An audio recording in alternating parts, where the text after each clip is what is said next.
లో అనేక మంది దేవుని యొక్క సన్నిధిలోకి రావడానికి వెనుతిరుగుతున్నారు.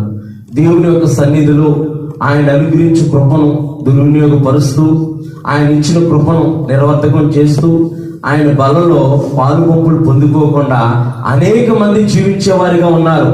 వారందరూ దేవుని రాజ్యానికి చేరతారంటే చేరననే పరిశుద్ధ గ్రంథమైన బైబిల్ చెబుతుంది. ఈ యోహాను సువార్త 6:53 చెబుతుంది, జీవమును కలిగించే ఆయన ఆహారము.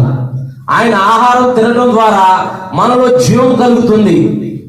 ఆయన జీవం మనలో దాచి ఉంచాడు కనుక ఆ జీవం మనలో వెలిగించబడాలని అంటే, మనం పరిశుద్ధపరచబడాలని అంటే, మన తప్పిదములు దేవుని ఎదుట ఒప్పుకోవాలంటే, మామూలుగా అయితే నా ఆలోచన మటువరకే, ఒకవేళ దేవుని సన్నిధికి వచ్చి మీలో మీరు మీ పాపాలు ఒప్పుకోండి అని అంటే మనం ఎంతవరకు ఒప్పుకుంటాం?